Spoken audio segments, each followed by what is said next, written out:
Good morning. This is Jason Dean coming live at you. It's about 9:30 on a Sunday. Another beautiful day. This weather this week, most of this week and this weekend has been super awesome. So hope everyone is enjoying this weather. And with the Halloween is just a couple of days away, so pretty exciting. I don't know. It's funny. I don't really do anything so different uh, or extra, I guess, to a degree, or out of the ordinary for myself on Halloween. It's funny because I I watch movies all the time. Obviously, I watch a movie usually every day or so, and most of the movies that I watch are horror movies. So I watch horror movies like all the time, all year round. You know, and recently I've been doing all of this coverage of all these movies that I've been buying, and it's been super awesome. And a lot of the movies I bought, probably a big majority of the movies that I bought at Opera House Video are not horror movies per se, but they're not horror movies. Like I got some action movies. I even bought a couple of the Mission Impossible movies, which I actually really like. Yeah, I got some dramas, and so I got a lot of other films because I love lots of different styles of films. But horror is where I always go to. That's always my go-to thing, and I don't necessarily even have to be in like certain with music and just in general different art that's out there. Sometimes if you're in, you might be in you know uh, a certain kind of mood, and you're like craving something like, oh, I kind of really want to watch a movie that's like a slow burn, murder mystery, or a movie that's more of a melodrama, or straight up action movie. So sometimes you have to, you're in a certain kind of mind frame, and you're the way you're feeling, you want to you want to satisfy that thirst at that time. But for me with horror, it's like I don't really have that. It's always been a thing for me. I'm kind of always naturally in that state, if that makes any sense. Like, and I can just throw in a horror movie and I just watch it without having to be in the right mood, or the right, or in a certain frame of mind.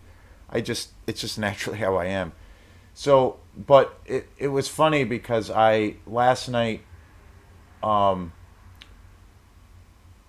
I came home from an event, and it was a Halloween event. So I been thinking about Halloween, and don't really have too many plans for Halloween. I'm kind of just taking it one day at a time, and probably do something fun. I don't generally really like to plan things out so much anymore. I like to be a little bit more impromptu and in the moment. I always find for myself when I make bigger plans, or things, a lot of the times it doesn't really work out. So I kind of do it pretty in more of in the moment kind of a situation, unless it's like a situation where I'm going to hang out and make a plan with like one other friend, and it's not this thing of where you have to like kind of coordinate with other people, and it's like the specific thing that you're going to do. So I usually keep things pretty casual that way. And but when I came home last night, it was funny because I got home, and it wasn't that late, and I was gonna I was interested and wanting to sit down and relax and watch a movie. But I wasn't sure what I wanted to watch, and I know I have all of these other movies that I still have to get through for this channel, and just for myself as a fan of movies. And I realized, oh wait, I don't really have any more. I have one horror movie left, but most of them are all like kind of dramas and action oriented movies, some westerns. And the only horror movie that I have left in my collection is the remake of Black Christmas. And what I wanted, which I haven't seen, and what I wanted to do for when I watched that movie was, again, this is just how my sick brain works. But what I wanted to do around watching the newer version of Black Christmas was I wanted to watch the original and then watch the remake right after that. And I was like, I don't know if I can do that tonight. I don't know if I can watch, if I have the energy to watch two movies at about 10, starting at 10 o'clock. So I was on the fence as to what I wanted to do, and I had no interest in watching the other movies that I had. So I was like, okay, I want to watch a horror movie. I was suddenly in a mood to like, I got to watch a horror movie. So I went through my collection and I threw in The Howling, which is one of my all-time favorite films of all time. There's so many great so many great werewolf movies. They're not as there's not as many. Obviously, you know, you have your vampire movies, and then you have your werewolf movies, and then you have like the Universal monster movies, Frankenstein and whatnot. And there's tons of those films, The Mummy, but there aren't. And with werewolf movies, there aren't quite as many as vampire movies. But I love vampire movies. But I really I have probably a deeper love for all things tied to the werewolf films and werewolf mythology. I really find that super cool and super interesting. So I'm more of a, if I had a choice between werewolves or vampires, I'm a werewolf guy. And started watching The Howling last night, and God, I just love that movie. It's so great. There's a lot of great werewolf movies, and I kind of think that, you know, the Howling might be my favorite. The last few years I kind of I got really into this actor and director, the Spanish actor and director Paul Naschy, who is an amazing, really an amazing key player in the world of horror exploitation.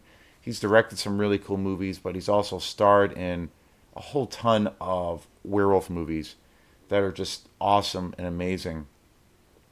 That's been a relatively new discovery the last few years, and I've really fallen in love with his work and his films that he's directed and also starred in. And he had done all kinds of different horror films in his career, but he was most well known for the werewolf movies he was involved in, and he was like wicked old school in regards to always doing these tributes more or less to the Universal monsters and especially Lon Chaney Jr., who played the original Wolfman. And they're amazing. They're amazing. But at the end of the day, I kind of think that The Howling is probably my favorite werewolf movie of all time. It's just so great. It's so 80s. And the practical effects are amazing. Rob Bottin did the effects, and it's just so cool. But anyway, so this show, I like to do these like little weird specialty shows. Well, all the videos I do are, are a little bit weird, and I'm a kind of a weird guy. So, but I like to do these specialty shows of where I like to talk about things and discuss things that are outside of traditional movie reviews, or where I'm talking about a specific movie. I try to keep everything. I think within the realms of movies and music, my two favorite loves, and especially film, aside from the actual film of where you get into talking about directors and you talk about genres or genre, and you talk about films that certain directors have done. There's so many other things I feel that you can get into. I think it lends itself to so many things. Like you can get into talking about your favorite film scores, your favorite film composers. You can talk about like certain decades when certain films have come out. You can get into which I have talked a lot about, people's habits as far as you know what people's thoughts are on going to the movies as opposed to sitting home and watching a movie on Netflix. And also movies where they try to do this retro thing, which has been a thing for a while, where they try to make it, which I think is kind of a cool trend, but where movies are trying to do the old school method, of using maybe some more practical effects and having that 80s kind of flair to it, which I think is actually a really cool trend. One of the best versions of that kind of aesthetic, I think, was a movie that came out a few years back, Mandate with Nicolas Cage. Amazing movie. My favorite film of his career. And so there's so many interesting things you could talk about the business thing as far as like movies that make money and don't make money. You can get and how that affects the genre as a whole. You could talk about film reviews, how that works into play. Just how social media. There's so many different things. So I try to do these like shows of where it's not obviously not directed to a specific movie or film, but like these little side shows that are I feel are like completely related to movies. So so last night I had a couple friends that were doing this really for this music event, and it was a local at this local brew pub, and it was a Halloween party, and it was actually a really cool event. They had like two bands play, and then they had this like open mic, and it was super cool. It was a costume party, costume contest. It was really cool. But I had this kind of unusual experience last night, and I was really surprised um, in on two fronts, where I was I was not surprised. It's weird. It was like a thing of where I was surprised, but then not surprised of these two people, and I consider them friends that I was talking to about their opinions on something. I was like, at one point, you know, um, not surprised, but then another part of me was kind of shocked and also frustrated. And so, and it happens a lot for me, and I'm sure it happens a lot with a lot of people, because we all have on certain things, certain issues. Personally, we all have like very strong opinions about certain things. Some of us are probably way more opinionated than others, and I totally get that. I totally understand that, and that's just how it is. And I think at the end of the day, it's a good thing that everybody has different opinions. And it would be boring if we lived in a world of where everybody shared the same opinion and everybody had this kind of herd like mentality. But that being said, I often think that in a lot of ways that is how our society is with that mindset, because I feel like too many people have that pack mentality and they can't really like think for themselves and be an individual and like think about something and not really take and think about something and about an idea or something you believe in that is something personal and not but but not like without having to take into account what your friends think or what your family thinks, but like really thinking about it yourself and not to a degree maybe feeling like you have to like well go along with these folks because the majority's rules at that point. But it's really about making your own relatively intelligent decision. And if it's something that is not a popular opinion, having the courage to maybe voice it or not, but having the courage to stand by that opinion and not feel pressured, you know. So it was interesting, and both of these specific things, these two conversations I had last night were about music and then also movies. So and it was and they were both like kind of quick interactions, but they or situations, but I kept thinking about them early or afterwards when I was at the space when I was at this event. I kept thinking about them afterwards, and when I came home, kept thinking about them more and more. And I woke up this morning thinking about it even more, and now I was like, well, okay, I'm thinking about it probably too much, kind of obsessed about it. So I figured, why not just do a video about it? So that's what this is. So basically, what happened was I was the first conversation I had. I had it with a friend and a guy I've known for actually a very long time. He's a fellow musician.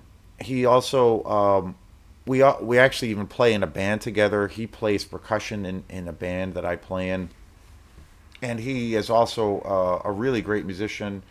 He plays guitar and also plays a drum set and and he's a super cool guy. And I've worked with him in the context of a band for a long time, where we play and rehearse in a band. We've actually done some recording together, and then we've played a lot of gigs together. So like we know each other a lot in that capacity. And I've gotten to know him personally over the years, and he's actually a super cool guy. But we had this like really weird conversation. Not weird, but it was just like unexpected to how we both reacted. Or so, but what was happening was there was an art, like we were I saw him there and we started talking. I hadn't seen him in quite some time, and he was coming to bring he brought some instruments to play at this open mic. And the first musician who played last night is my friend Ronnie, who is a just an amazing musician. I play in a band with him regularly, and he's just such a talented guy. He's one of the most talented people I know, and I really look up to him. But one of the things that we do that we have a lot in common, uh, the thing that really kind of I feel we have a direct kind of connection to, is he's very much into electronic music, and he has a group or like a solo project basically, where he uses lots of electronics, and he has a combination of where he has like regular formulated songs, but then he also has another project of where it's all like kind of improvised, but it's all like electronic based. And the other thing that he does is he incorporates. He's an amazing guitar player, so he incorporates lots of guitar. He's also a really good singer, so he incorporates live instruments along with the synthetic, and he's really great. And especially his original tunes are just amazing. I I had seen him play a bunch of times for about a year, and then as things kind of worked out, in their own strange way, we ended up playing in a band together, and which is Bone Broth, and he plays guitar in that band, and then I play drums in that band also. And then we did a show together where his solo project opened up, and we played a show together when we did our quantum release party last summer, where I, had a album release show for our last Quantum album, the stars, or sorry, in Dreams I Saw Chapter One, and he played an opening set, and it was amazing, and I was blown away by the stuff he was playing, because I hadn't really heard his more tune-driven material. I had always heard his more like improvised stuff, which is cool, but it's a little bit more kind of background music. So, but when he played, and it's great, but when he plays his tunes, it's like it's definitely more. There's more variety. It's higher energy, and it's more of a attention grabber, and it's like a featured thing. So anyway, so he was playing last night. He was the first band to play, and so he was playing, and it was awesome. He was playing all original tunes, and really cool. It was great, and so I was really digging it. And then this guy, and I don't want to really mention names, but the guy I started to talk about, who I do play in another project with, and I've known for a long time. We started talking, and I hadn't seen him in a while, and blah blah blah. And then all of a sudden, this guy started really kind of criticizing and to a degree attacking what Ronnie was doing. And he basically was saying, more or less, there's no he wished he's not into the electronic stuff, and he was basically saying, I wish there was a band playing there instead. He's like, there's no like human interaction. There's no real like organic sound. There's no human element, and it's all like synthetic. And he just said, well, basically, he's just a guy up there pushing buttons, and that there's no like real merit to it, and and that it doesn't really necessarily take more or less to a degree. It doesn't really take any degree of talent to a degree to or it doesn't really take that much to do, more or less. And essentially, he's kind of just pushing buttons, and there's no organic, feel of like going of seeing a band, and there's no live interaction. That dynamic is lost. And I said to him, well, I think it's like, and he kind of comes more out of the traditional kind of folk period, from like the 50s, 60s, the Bob Dylan kind of thing, where it's like singer songwriter driven material, and he also comes out of the very traditional, playing in rock bands, which I still do and I still love to do. But he comes out of that, kind of comes out of from that perspective, really only from that perspective. And I said to him, well, it's like for me, and from what I'm hearing and from my taste, like what he's doing is is purely organic. He's like intersplicing keyboards, drum machines with live instruments and putting it all together and creating the sound that's kind of in the moment, and it does have this organic nature to it. I felt like it is very much in the moment and does speak in that way that a rock band does. And I said to him, I feel like, well, this music is represents the now. It's as contemporary as you can be. I think it represents this electronic music and represents where we are now as a society, through how we use technology. And I was referring to it like what Ronnie is doing. To me, like that's the ultimate definition of modern music. But it's also, I look at it as like the modern day folk music. It's about the here and now. It's how people are now as a society, and it incorporates. It talks and it's a reflection of how we use technology as a people to communicate our ideas to each other. And to me, it's like this is the new folk music. Like this is how we interact as a society. And I said to him, well, it's like if you think about like what Bob Dylan was doing and and his legacy. Of course, it's amazing and brilliant. And at the time, he was ahead of his time. But when I compare the two, like what he was doing then in the '60s, compared to like what this particular situation is that we were watching with Ronnie performing electronic music with all of these other elements. I said, to me, the Bob Dylan thing now is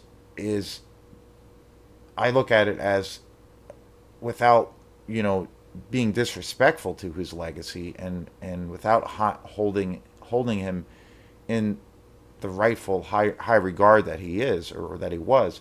I look at that as a thing of where it's a dead language to me. It's archaic. It doesn't have anything to do with our contemporary society anymore.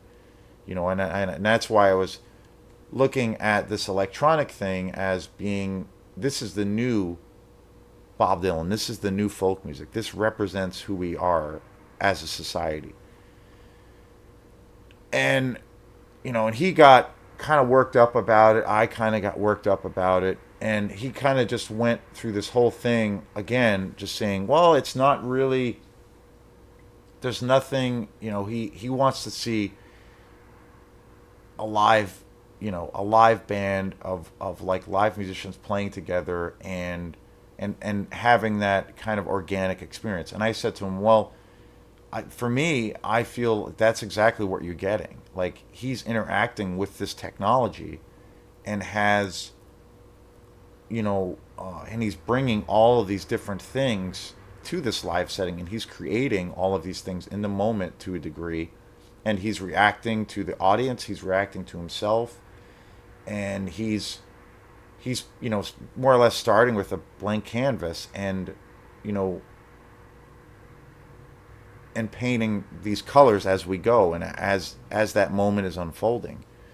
And to me, that's like, and I look at it even in it, like if you look at it to the degree of like an artist who is doing music that is totally improvised, which is different than as opposed to somebody who has very rehearsed material that they're presenting, but there's still that same, the nature of it is still the same. It's being done in a moment. It's got a heartbeat, and it is the mood and how the musician is feeling, the vibe in the room.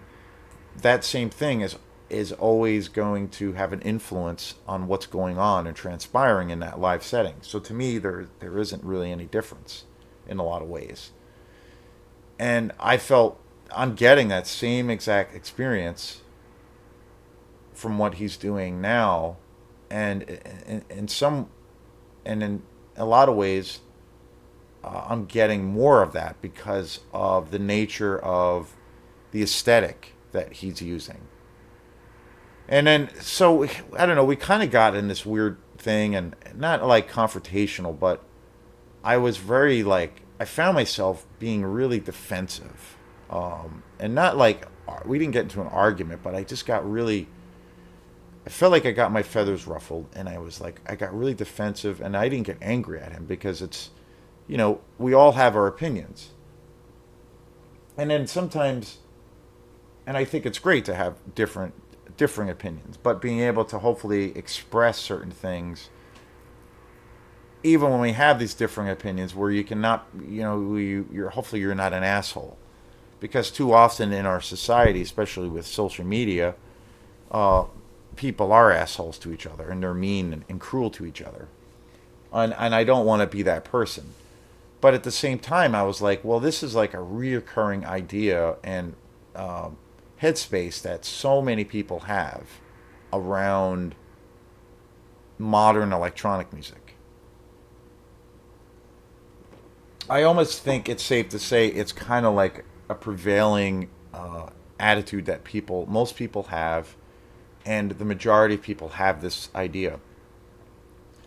And I feel like on one part, it's like, it's fine, everybody can have their opinions, and that's cool. But I also feel like frustrated, and I'm like, you know what? Can't we just? And I know it's not going to happen, and I don't believe in some kind of utopian society or blind idealism, because that's a fallacy, and that's kind of like more harm than good. But I also believe that there's like, I have a strong conviction and a strong feeling about it. And so the other part of me, where I was saying I kind of got frustrated around it, I was just like, wow, like this is such, I feel like there's so many things about our society. Like in a lot of ways, we've progressed as a species, and with social issues and maybe tolerance. But then I also feel like we're regressing as a society. But this is one attitude that just drives me fucking crazy, in all honesty. And I'm like, can't we just get past this idea? And it's like, and to me, it's not a question at all of whether either you like electronic music or not, because it's not that. It's about, I think it's about having a degree of tolerance, and to a degree of acceptance that it is a legitimate art form, and that it does represent something very powerful and rich. I think you can do that and say that even if you're not a fan of that particular style of music. You know, I always bring up the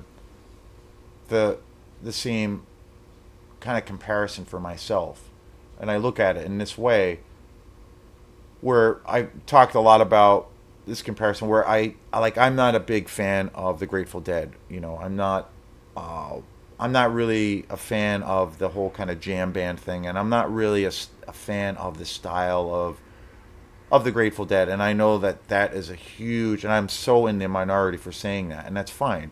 But I know like so many, millions or billions of people love that style, and especially just here locally in Maine.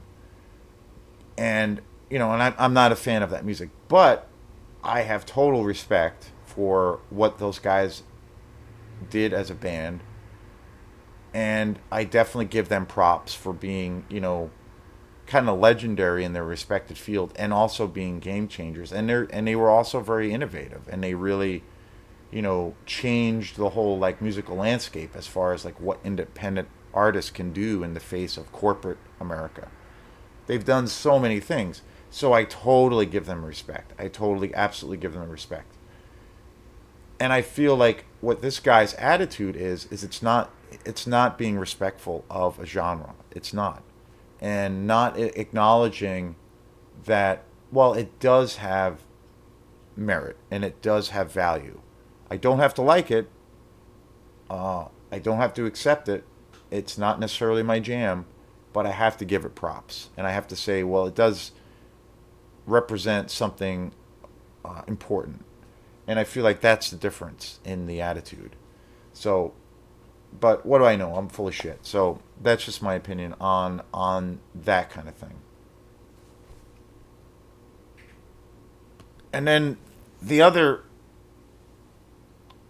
kind of crazy conversation I had, or just really surprising conversation, was I was sitting at the bar, and I think it was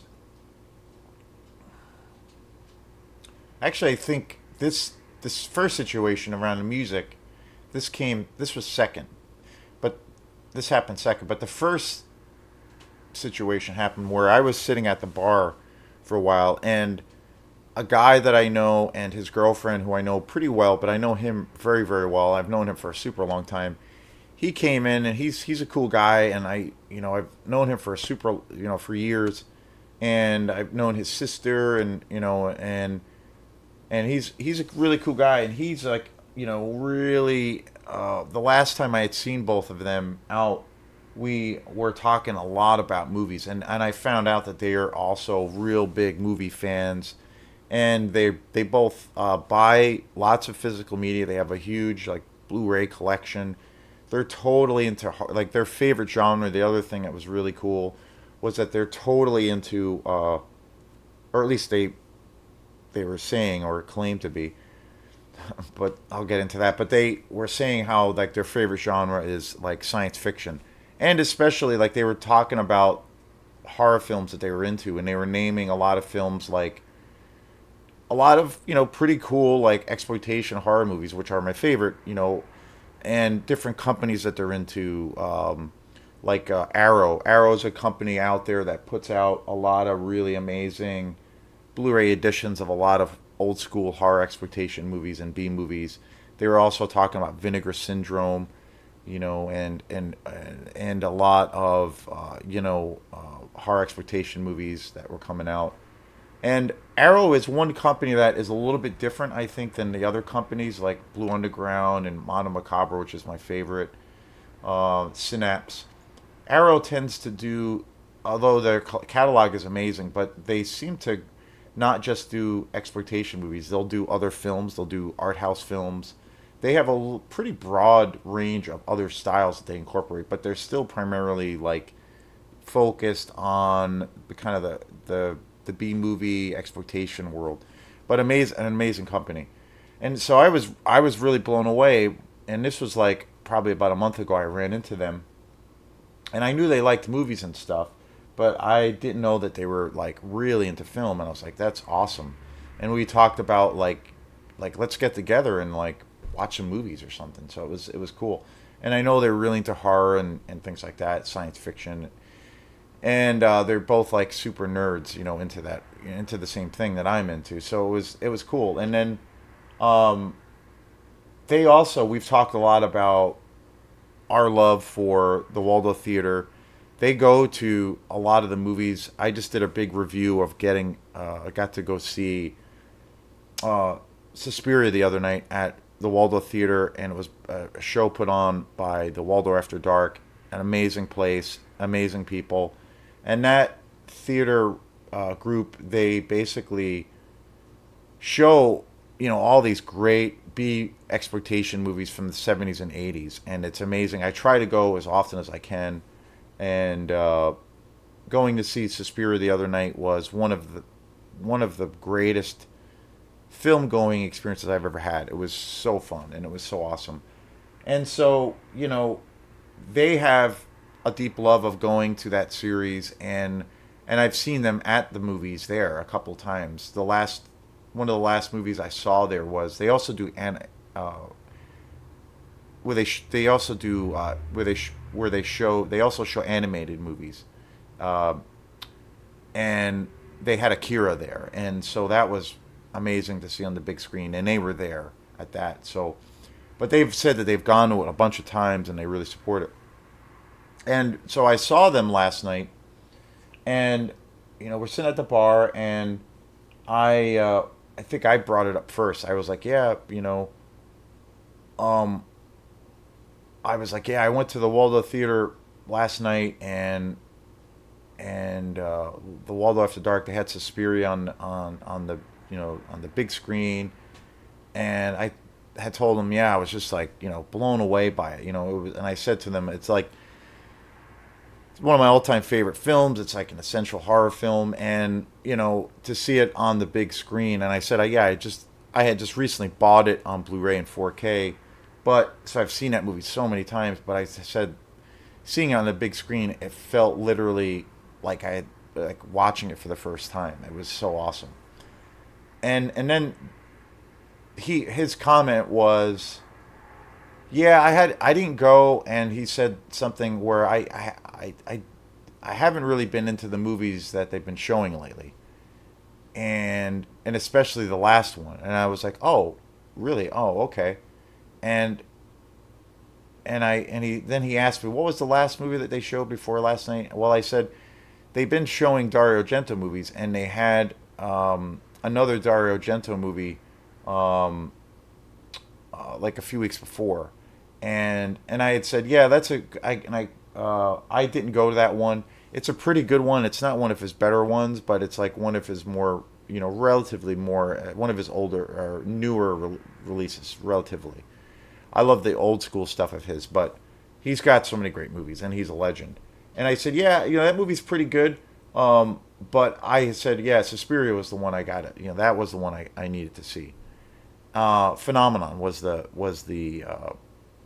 Dario Argento movie, and I said, yeah, that's a great movie, but I was more excited to go see Suspiria, and I wasn't able to go to see Phenomenon. I would have gone to have seen it anyway, but and at that point he said, yeah, I'm not a fan. I'm not a fan of that movie. And I was just like, what? At first and when he first said that, I was kind of like, wow, you don't like Suspiria? And I was kind of shocked. I was taken back. And then I asked him, so does that mean that you're not a fan of Italian horror? And he's like, yeah, I don't like any Italian movies. And I was just like, what? And I was at that moment I was totally shocked. And then I was thinking too, like how these guys always talk about, and I know about like the movies that they're into, and the collection that they have, that they own, and the movies they go see. And I'm like, and they're all always talking about how much they love horror. And I couldn't believe that they were like, yeah, totally dismissive, and they don't like any horror from any of the horror movies from Italy, and they don't like Suspiria at all. And I was just like, what? And I remember just being shocked. And I literally, this has never happened to me before, but after they said that, and I was just dumbfounded, I literally got up and walked away, and I left them, and I didn't talk to them the rest of the night. And I was just like, what?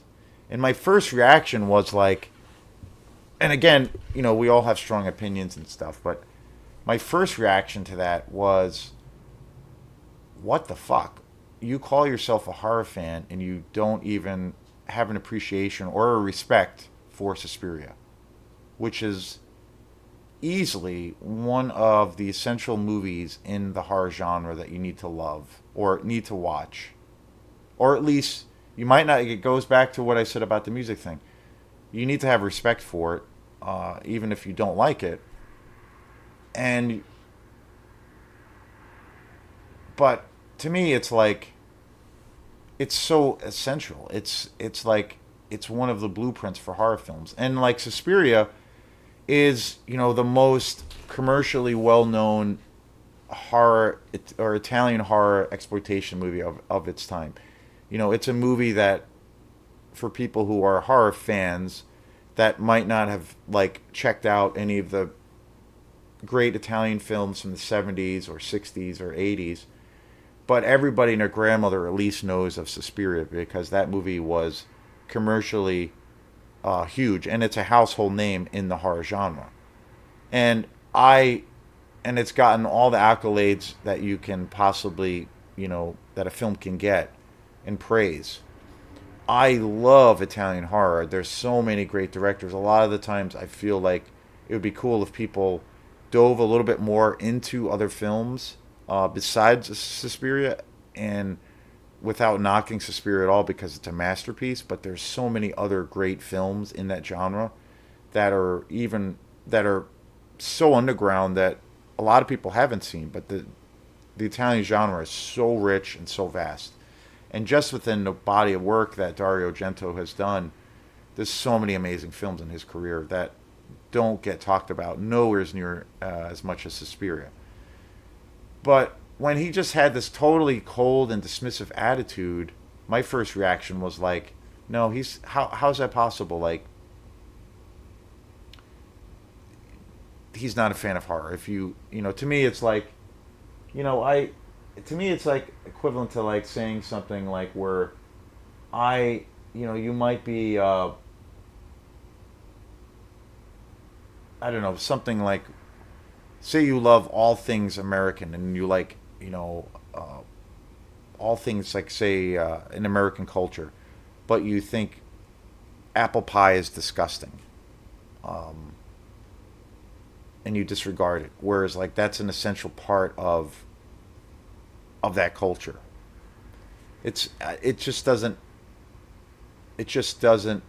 make sense to me. I mean, it's an integral part of helped create the landscape of what horror is, and to just be dismissive, I was like, I got so in, and I didn't say anything, and I didn't show it, but I just got so pissed off, and I was just like, what is wrong? What is wrong with people? And I left, and I stopped talking. I had no desire to talk for him the rest of the night, and I didn't make a scene, and I wasn't an asshole. But that's the thing that for me is tough sometimes, and I think a lot of people run into that. But for me, it's tough when I have conversations with people in regards to anything in the art world, and I have strong opinions about certain things. But I have to say that, like, again, it goes back to the Grateful Dead analogy. I feel like these two situations uh, are kind of the same kind of scenarios, and I feel like the question of whether or not you actually like that particular band or that particular director or that particular film, for this argument of what my opinion is, has nothing to do with the situation, has nothing to do with it. But it's the thing that I have the problem is with is the dismissive and disrespectful attitude that people have. And when I look at that attitude into itself, I look at that as just completely like such an example of blind ignorance and to a degree stupidity, especially when it comes to ignorance, which breeds stupidity. That's where I have like kind of a line drawn in the sand, and I have no tolerance for people who have that attitude towards something, of where they just can't at least give something respect, even if they don't like it, and they just dismiss it as like, well, it's a bunch of shit, or that's crap, or and that's a totally different argument than saying, oh, I hate this thing or I love this thing. To me, it doesn't have anything to do with the subject at hand. And when I And I feel like last night I ran into two people and I felt like, to me, at face value, it was a display. Their opinions were two displays of complete and utter ignorance on two subjects that they have no idea what the fuck they're talking about. And, but that's just me. So, but anyway, I'm done for ranting. So, done ranting for the day. So, this is Jason Dean, and we will see you next time. Peace.